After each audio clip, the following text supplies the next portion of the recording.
Well, we're back to talking about mathematics, Jets fans. All right, welcome back to the channel. Let's talk some math here on GreenBean Jets fan, and that's me. I'm GreenBean. Welcome. Thank you for stopping by. We will talk about some things that have to do with the New York Jets, which is what we like to do around here. It's what we like to want to do, maybe I should say. I don't really like it right now, this friggin' team. But so, hey, let's talk about some things. You know, look, a lot of it happens to be negative, but we try to find the positives, right? We call them the silver linings around here. We can always find them. They're always hanging around.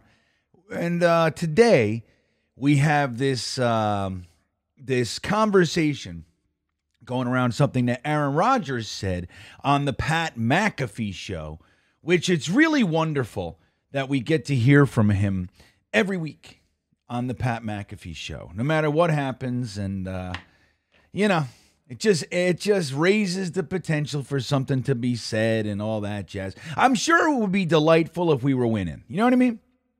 It's tougher when it's when you're losing and you're eating boogers and all kinds of weird stuff is going on. You got to talk about it but hey, here we are. We have this guy.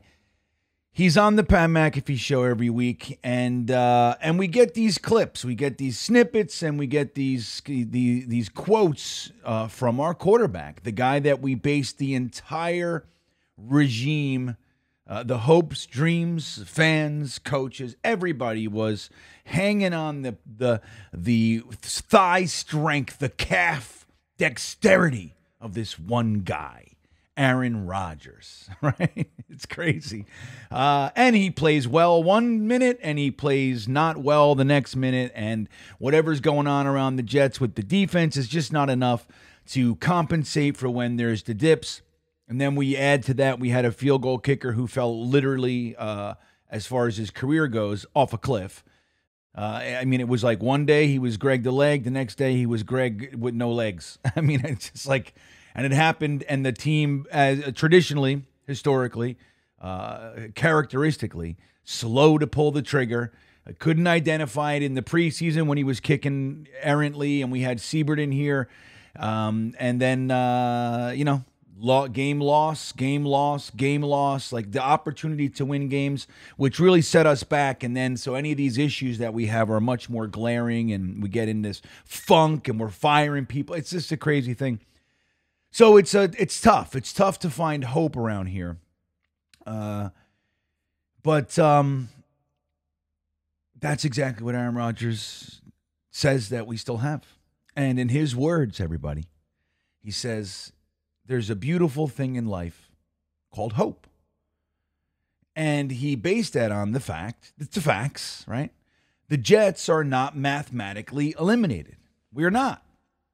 And there are lots of teams kind of hovering in the same neighborhood. Now, we're at the bottom of the hopeful pack.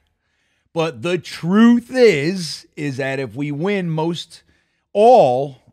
if not, only lose one of our remaining games, we got a chance to get in the playoffs. And as you guys know, once you get in, it's a whole new season. Not anything can happen. We've seen wild card teams make a lot of noise in the postseason, including us. So remember years ago when Rex Ryan, his first year as the Jets head coach, I think we lost to the Atlanta Falcons. And Rex came on, he was all pissed off and he was disappointed, and he came into the post-game presser and he said, "Well, obviously we're eliminated from the playoffs." And he was all upset. But the truth is there was a little tiny weird scenario that could happen where the Jets could make it. And guess what happened? We did. So, as they say, stranger things. But Aaron Rodgers is talking about hope. Now, I would say, especially, he also said that they had the 3 best weeks of practice they've had all season, which is, clearly, I thought it was evident on the field against the Cardinals. You could clearly see that the team is practicing very well. 6 points, unable to stop. The Cardinals' first 5 or 6 drives were scoring drives. They didn't punt till it didn't matter. Think about that. So great weeks of practice.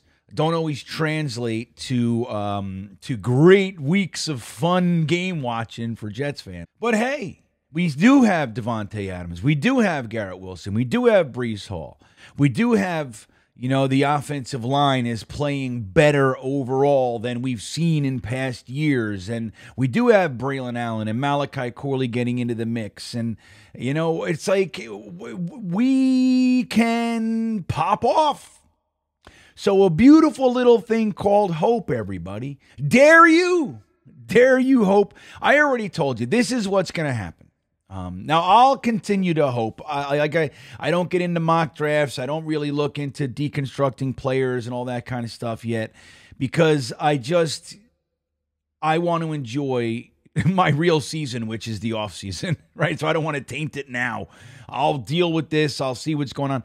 But dare we hope when the Jets beat the Colts, beat the Joe Flacco-led Colts, the Jets are going to do it, man. And not because we're good, but because it creates a scenario where we got 2 weeks to now ponder if we're good and get excited. And then Jets fans are kind of re-engaged in the whole thing.